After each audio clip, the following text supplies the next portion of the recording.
অথবা বাংলাদেশের ইকোনমির বিরুদ্ধে আঘাত আনবে এমন কোনো কিছু করতে চাই না। এবং সামনে নির্বাচনকে সামনে রেখে নানাবিধ অপকর্ম, নানাবিধ অস্থিতিশীলতা তৈরি করার তারা চেষ্টা করছে।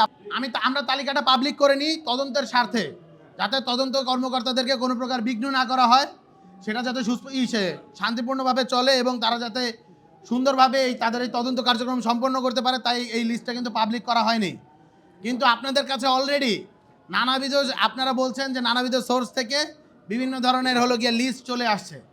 আমরা জানি না এই লিস্টগুলো কারা পাবলিক করছে, বা সেই লিস্টগুলো আদৌ অরিজিনাল নাকি ডুপ্লিকেট। একটা কথা বলতে চাই, দেখুন আমরা এটাকে কিন্তু তদন্তাধীন রেখেছি, আমরা কিন্তু সকলের নামে অভিযোগ করিনি। এখানের ভিতরে আপনারা দেখতে পেয়েছেন কেউ যারা বক্তব্য দিয়েছেন, অনেকে বক্তব্য দিয়েছেন, অনেকে কথা বলেছেন, অপরাধের মাত্রা লঘু এবং গুরু। আপনি একটা কথা স্পষ্টভাবে বলতে চাই, যখন গুলি চলে সেই সময় আপনি যখন যে একজন গণহত্যাকারী যখন আপনাকে ডাকবে, আপনি যাবেন কেন? আপনার যদি শির দ্বারা সোজা হয়ে থাকে আপনি কখনো সেখানে যেতেন না। বাংলাদেশে স্পষ্ট হয়ে গিয়েছিল 17 তারিখের মধ্যেই কারা বাংলাদেশপন্থী শক্তি, কারা আওয়ামী ফ্যাসিবাদপন্থী শক্তি, কারা গণহত্যাকারী পক্ষের শক্তি। দৃঢ় বন্ধনের আস্থায় শক্তিশালী স্টিলের আরেকটি নাম জেডএসআরএম। যারা গণহত্যাকারী পক্ষের শক্তি তাদের অবশ্যই বাংলাদেশের একটি বিচারিক প্রক্রিয়ার মধ্য দিয়ে নিয়ে যেতে হবে। আমরা যদি বিচারিক প্রক্রিয়ার মধ্য দিয়ে না যাই, কোনো প্রকার পলিটিক্যাল শেল্টারের মধ্য দিয়ে রিকনসিলিয়েশন করা হয়, অতীতে দেখা গিয়েছে এটা বাংলাদেশের জন্য কাল হয়ে উঠেছে, এরা বাংলাদেশের জন্য কালচাপ হয়ে উঠেছে এবং আবার উঠবে। যারা বিচারিক প্রক্রিয়া আস্থা রাখতে চায় না, আমরা তাদেরকে সন্দেহ করছি। আমরা অজ্ঞাতনামা বাকি 200 জন রেখেছি। আমরা আমরা বলেছি যে তদন্ত কর্মকর্তাদেরকে রেখেছি। আমরা কিন্তু শুধুমাত্র 25 জনকে সিলেক্টিভ করিনি। আমরা যাদের প্রপার ছিল, বক্তব্য ছিল, আমরা সেই জন্য সেগুলো কোর্টগুলো করে আমরা তাদের বিরুদ্ধে অভিযোগ করেছি এবং বাকিদের বিরুদ্ধে আমরা তদন্তাধীন কর্মকর্তাদের হাতে ছেড়ে দিয়েছি। অবশ্যই ব্যক্তির বিরুদ্ধে, আমরা কোনো ব্যবসায়িক প্রতিষ্ঠানের বিরুদ্ধে অথবা বাংলাদেশের ইকোনমির বিরুদ্ধে আঘাত আনবে এমন কোনো কিছু করতে চাই না।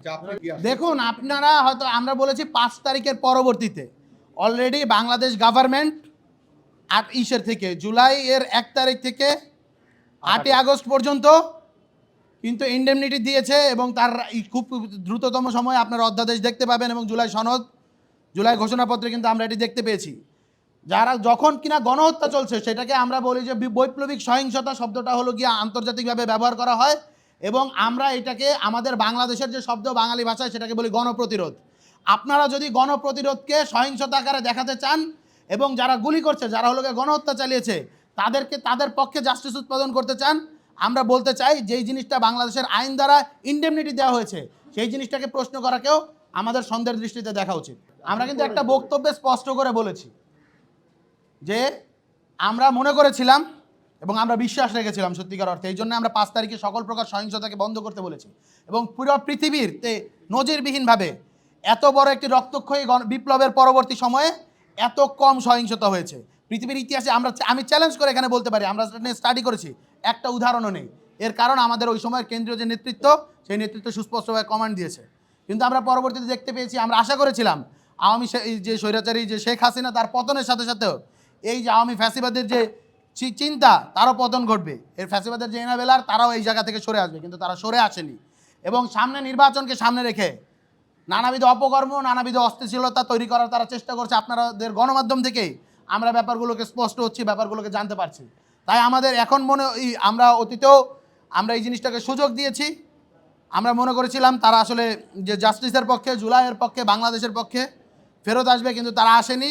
বরং যারা এই ধরনের ষড়যন্ত্র চালাচ্ছে তাদের পক্ষে আমরা এই অভিযোগটা দায়ের করেছি এবং সেই সাথে বিচারিক প্রক্রিয়ার মধ্যে বাংলাদেশের এই যে যারা স্বৈরাচারের দোষর ছিল তাদেরকে আসতে হবে এবং বিচারিক প্রক্রিয়ার মধ্য দিয়ে এই বাংলাদেশের যে রিকনসিলিয়েশন সেটাকে চালু রাখতে হবে। বৈষম্যবিরোধী ছাত্র আন্দোলন এই বিচারিক প্রক্রিয়ার উপর আস্থা রাখে এবং বিশ্বাস করে বলে রাজপথ থেকে নয়, বরং আমরা আইনের দ্বারস্থ হয়েছি, আদালতের দ্বারস্থ হয়েছি।